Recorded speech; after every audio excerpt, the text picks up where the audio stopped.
안녕하세요. 한문 시간입니다. 여섯 번째 시간 한자 번식입니다. 한자는 번식의 과정을 거쳐서 대략 지금 7만 자를 넘어서고 있습니다. 이 7만 자가 넘어가는 한자를 6가지로 분류합니다. 그걸 뭐라고 한다? 육서라고 부릅니다. 교과서 12페이지, 13페이지에 나와 있는 내용입니다. 교과서 12페이지, 13페이지를 봐주기 바랍니다. 6만 자, 7만 자 되는 한자를 6가지로 분류했다. 첫 번째가 뭐냐 하면 자, 상형이라는 겁니다. 상형이란 건 우리 눈에 보이는 사물의 모양을 본떴다는 소리입니다. 그걸 뭐라고 한다? 상형. 상은 초상화할 때 상자입니다. 형은 형태라고 할 때 형. 그래서 형태를 본떴다. 한자를 만든 첫 번째 원리가 우리 주변에 보이는 사물의 모양을 본떴다. 우리가 지금 해의 모양을 본뜨면 해일, 산의 모양을 본뜨면 묘산, 물고기의 모양을 본뜨면 물고기요, 말의 모양을 본뜨면 말마, 양의 모양을 본뜨면 양양, 달의 모양을 본뜨면 달월. 지금까지 우리가 했던 그런 모든 글자가 상형입니다. 상형이 6만자, 7만자 되는 한자의 가장 기본적인 글자겠죠. 자, 두 번째는 뭐냐? 두 번째는 여기 눈에 보이지 않는 생각이나 뜻을 점으로 표현했다. 근데 이 표현은 정확하지 않습니다. 여기에 눈에 어떻게 정확히 보이지 않는 생각이나 뜻을 점이나 선으로 표현했다. 점과 선은 똑같은 거죠. 수학 시간에 점이 연결되면 선이 된다라고 했기 때문에 여기 예로 들어진 윗상과 아래합니다. 우리 위아래 보이지 않나요? 보입니다. 분명히 위아래는. 그러나 아파트를 기준으로 했을 때 4층을 기준으로 했을 때 5층은 위지만 3층은 아래가 됩니다. 4층을 기준으로 했다면. 그러나 2층을 기준으로 하면 3층도 위가 됩니다. 마찬가지로 이런 것처럼 눈에 보이기는 보이는데 정확하게 보이지 않는 걸 점이나 선으로 표현한 걸 뭐라고 한다? 우리가 지사라고 합니다. 여기가 위야, 여기가 아래야 이렇게 지시를 한다는 거죠. 갑골문에서는 이 선, 파란 선을 기준으로 이 빨간 선이 위쪽, 이 빨간 선이 아래쪽 이렇게 점이나 선을 통해서 여기는 위야, 아래야 지시를 해준다는 겁니다. 우리가 또 저번 시간에 봤던 것처럼 나무, 뿌리, 땅을 파기 전까지는 뿌리가 안 보이죠. 그래서 대충 여기가 뿌리야, 여기가 가지 끝이야 이렇게 지시를 한다는 겁니다. 자, 쉽게 예를 보겠습니다. 이 아저씨 허리를 기준으로 했을 때 이쪽이 위가 되겠죠. 그래서 윗상이라고 합니다. 이쪽이 아래가 되겠죠. 이걸 아래하라고 합니다. 근데 윗상 아래하를 이렇게 쓰진 않죠. 지금은 이렇게 씁니다. 그럼 왜 하필이면 오른쪽에다 점을 찍을까? 그래서 생각해 봤습니다. 허리 위쪽에 가슴이 있기 때문에 가슴에 아자다. 아래는 다리가 있기 때문에 다리에 아자다. 왜 이런 소리를 하냐면 여러분 선배들이 윗상자를 쓰라고 하면 여기까지 잘 쓰고 여기다가 찍어야 될지 여기다가 찍어야 될지 헷갈립니다. 마찬가지로 아래 하자도 여기까지는 잘 쓰고 여기다 찍어야 될지 여기까지 찍어야 될지 헷갈려서 선생님이 이런 아이디어를 한번 내봤습니다. 마찬가지로 그 다음에 이 위 상반신과 하반신의 가운데는 어디다? 허리다. 그래서 이거를 우리가 가운데 중이라고 한다. 이러한 방식을 뭐라고 한다? 지사라고 한다. 여기는 위야, 여기는 아래야, 여기는 가운데야 이렇게 지시한다는 소리겠죠. 자, 그리고 윗상자와 둘리자와 윗상자는 갑골문은 서로 비슷하긴 하지만 둘리자 같은 경우는 막대기의 길이가 거의 똑같습니다. 그에 비해서 윗상자는 이 파란 기준선 위에 짧게 표현이 되어 있습니다. 그래서 윗상자와 둘리자의 갑골문도 구별할 수 있어야 됩니다. 자, 우리가 저번 시간에 봤던 것처럼 다시 한번 보면 여기서 여기가 뿌리야 하고 뿌리를 점을 찍어 놓은 걸 연결하면 선이 돼서 뿌리, 본. 나무에서 여기가 뿌리예요 라고 지시하고 가르쳐 주는 거죠. 그래서 우리가 이런 걸 지사라고 부른다 이 소리입니다. 마찬가지로 가지도 여기다 점을 연결하면 가지 말자가 되는데 가지는 끝없이 자라기 때문에 우리가 끈말이라고 한다고 했었죠. 이러한 방식을 우리가 지사라고 한다. 또 우리가 배운 것 중에 뭐가 있었죠? 네, 말이 있었습니다. 말. 지금도 우리가 말이라는 걸 분명히 할 때 소리 귀에는 들리지만 말이 눈에는 잘 안 보이죠. 분명히 있을 거라고 생각은 하지만 그래서 현대 인터넷의 그림에서도 이렇게 선으로 표현을 하고 있죠. 우리가 저번 시간에 봤던 이거죠. 입. 말은 입까지는 정확하게 그릴 수 있죠. 입까지는 정확하게 그릴 수 있는데 눈에 보이는 말이 잘 안 보이기 때문에 여기다 선을 살짝 하나. 얘가 말이다. 그 입 안에 있으면 달콤하다. 이렇게 우리가 한다고 했었죠. 달콤하다. 말하다 말이다. 그래서 이렇게 만화에서 귓속말을 표현할 때도 이렇게 선으로 표현하죠. 3000년이 지났으나 똑같죠. 여기도 선으로 표현한다. 여기도 선으로 표현한다. 이게 말이야 하고 선을 그어서 표현을 하는 거. 이런 방식을 뭐라고 한다? 지사라고 합니다. 그리 숫자가 많지는 않겠죠. 그럼 6만자, 7만자 되는 한자의 가장 기본은 상형과 지사겠죠. 이렇게 만들어진 글자를 가지고 새로운 글자를 만들겠죠. 그걸 우리가 뭐라고 한다? 새로 만들어진 글자의 뜻과 뜻을 합쳐서 새로운 글자를 만드는 걸 우리가 회의라고 한다. 여기에 예가 나와 있는 첫 번째 예처럼 사람인과 개견이 만나면 뭐가 된다? 사람 옆에 개가 엎드린다. 그래서 엎드릴 복이 된다. 두 번째, 나무목과 나무목이 만나면 숲을 임이 된다. 우리가 저번 시간에 했었죠. 여자여와 아이자가 만나면 여자라는 건 엄마를 의미합니다. 엄마가 아이를 안고 좋아한다. 새로운 글자를 쉽게 만들 수 있는 거죠. 사람과 나무가 있으면 사람이 나무 그늘에서 쉰다. 이렇게 새로운 글자를 만드는 거 이런 방식. 이렇게 해서 한자가 6만자, 7만자까지 된 겁니다. 이렇게 우리가 학급회의 시간에도 서로 다른 의견을 모으는 걸 회의라고 하죠. 마찬가지로 새로 기존에 있던 상형이나 지사의 원리에서 만들어진 글자들의 뜻과 뜻을 합쳐서 새로운 뜻을 가진 글자를 만드는 걸 뭐라고 한다? 회의라고 한다. 자, 우리가 지금까지 공부했던 것 중에 뭐도 있을까요? 네, 이거 봤었죠, 우리? 나무와 눈. 그래서 눈으로 나무를 살펴본다. 위에서도 살펴보고 위에 올라가서도 살펴보고. 그래서 새로 만들어진 글자는 살펴볼 상 또는 서로 상이다. 자, 이렇게 회의의 방식으로 수만 가지 한자가 만들어지겠죠. 그런데 이 회의의 방식이 갖는 문제점이 뭐가 있을까요? 여러분이 생각하는 문제점 뭐가 있을까요? 그렇습니다. 이런 거가 되겠죠. 자, 나무목과 눈목이 만나면 살펴볼 상이 된다.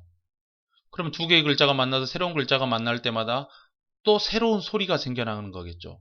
그럼 6만자, 7만자에 되는 한자의 소리가 전부 다 다르다고 하면 그 6만자, 7만 개 되는 소리를 다 외워야 된다. 말이 안 되는 소리죠. 나무를 눈으로 나무를 살펴본다. 뜻은 쉽게 유추할 수 있지만 이 글자의 소리 목, 이 글자의 소리 목과 전혀 다른 소리 상으로 해버리면 6만 개, 7만 개 되는 소리를 어떻게 외울까 고민이 되겠죠. 그래서 한자를 만드는 사람들도 이 문제를 해결하기 위해서 갖가지 고민을 했겠죠. 그래서 이러한 방식을 떠올리는 겁니다. 어떤 방식이냐 하면 예를 들어서 영어에 AN으로 써있으면 여러분 어떻게 읽을까요? 안 아니면 N으로 읽겠죠. 여기에다가 M을 붙이면 man, F를 붙이면 fan, P를 붙이면 pen. 앞에 자음이 어떤 게 오든지 간에 AN이 들어가면 소리는 비슷하게 내자. 한자를 만든 사람들도 이런 걸 고민했습니다. 이 방식이 뭐냐 하면 형성이라고 합니다. 이미 만들어진 한자의 뜻과 음을 합하여 새로운 음과 뜻을 가진 한자를 나타낸다. 형성, 회의랑 설명이 비슷해 보이죠? 그런데 차이가 뭐냐 하면 여러분 한번 먼저 읽어보고 이 두 줄 한번 읽어보고 차이가 뭔지 알 수 있겠나요? 회의와 형성의 차이? 자, 이런 겁니다. 사람과 오드자가 만나지면 이래서 만약에 이 새로운 글자의 뜻을 사람이 옷, 그래서 사람 옷 이렇게 하고 소리는 사람이 옷을 입으면 멋있으니까 멋 이래버리면 이런 방식이 회의입니다. 그러면 문제점 뭐냐? 소리를 6만 개, 7만 개 외워야 된다. 그래서 이 오드자라는 형태가 들어가면 이 형할 때 형이 형태입니다. 오드자라는 형태가 들어가면 새로 만든 글자도 소리를 오드자의 소리랑 똑같이 내자. 기대다 의. 그래서 이 소리를 따라간다. 이런 방식을 뭐라고 한다? 형성이라고 합니다. 아직 다 이해가 안 됐을 겁니다. 한번 이해를 더 들어보겠습니다. 자, 서로상과 마음심이 합히면 새로 만들어진 글자의 뜻은 상대방의 마음을 생각해 본다. 서로 마음이라고 하고 만약에 서로의 마음을 모르겠어 뭘 그래버리면 소리가 6만 개, 7만 개가 돼야 된다는 소리죠. 그래서 서로의 마음을 생각한다. 그 소리는 뭐라고 할까? 이 서로 상자가 들어가면 새로 만들어진 글자의 소리도 다 상으로 하자. 이렇게 한자에서 소리를 결정하는 글자가 한 200개가 넘습니다. 그 200개를 알고 있으면 되겠죠. 그러면 결국 한자는 200개 내외에서 소리가 난다는 소리겠죠. 이렇게 일단은 회의의 방식을 따르는 거죠. 서로의 마음을 생각한다. 여기까지는 회의랑 똑같죠. 그런데 회의가 가지고 있는 소리가 계속 늘어난다는 문제를 해결하기 위해서 서로 상자가 들어가면 새로 만들어진 글자의 소리도 상으로 해버리겠다 이 소리겠죠. 자, 이해가 되나요? 하나 예를 한번 더 들어보겠습니다. 칼도자랑 입구자가 만나면 뭐가 될까요? 만약에 칼립 그리고 이렇게 돼버리면 소리를 많이 외워야 되겠죠. 그래서 칼도자가 들어가면 칼도자 모양이 들어가면 새로 만들어진 글자도 소로 내겠다. 물론 초성까지 일치하는 경우도 있지만 초성은 일치하지 않는 경우도 있습니다. 도가 오 발음, 새로 만들어진 글자도 오로 소리를 내겠다 이 소리겠죠. 자, 이거는 이거겠죠. 강도가 칼을 들고 하니까 옆 사람이 입으로 소리를 치면서 나 도와주세요 하고 경찰을 부른다라는 소리겠죠. 자, 이해가 되나요? 선생님이 이해가 될 거라고 생각을 하는데 여러분 이해가 얼마나 되나 모르겠습니다. 하나 더 예를 더 보겠습니다. 해일자랑 부르다 소를 합치면 만약에 새로 만들어진 글자 이거를 밝다. 해를 부르니까 어두워서 해야 떠라 해야 떠라 그럼 밝다. 그럼 소리를 뭐라고 할까? 밝다? 박? 이래버리면 회의가 되는 겁니다. 왜냐하면 해일자랑 부르다 소자의 뜻만 합친 거니까. 그러면 만약에 이걸 밝다 박이라고 해버리면 소리를 6만 개, 7만 개 외워야 한다는 소리겠죠. 그래서 이때는 어떻게 한다? 소. 이 부를 소자가 들어가면 새로 만들어진 글자도 이 소자의 발음을 따라가게 하겠다. 여기 같은 경우는 초성의 소리도 일치하는 경우죠. 그 다음에 하나 더 이럴 때를 우리가 형성이라고 한다. 이 모양, 이 부를 소자 모양이 들어가면 소리도 소로 난다. 형성이라고 합니다. 예를 들어 밝을 소랑 불화자가 만나면 뭐가 될까요?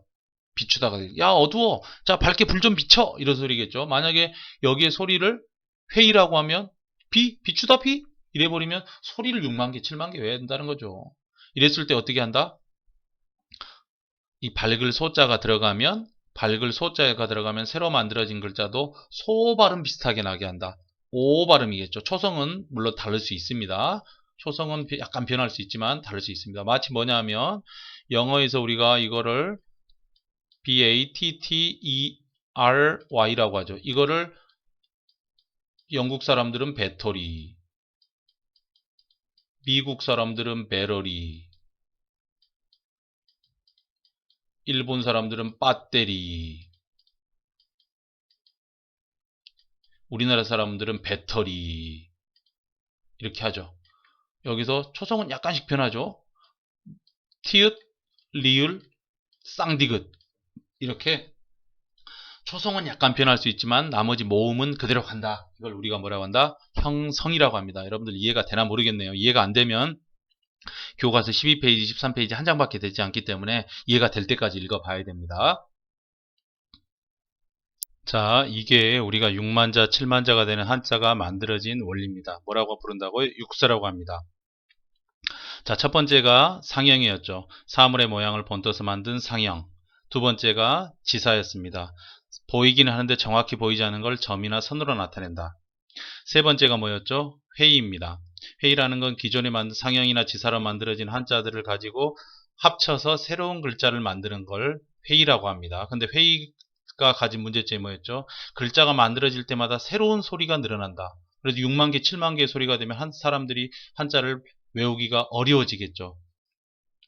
그렇기 때문에 새롭게 생각해낸 방식이 뭐였다? 형성이었다.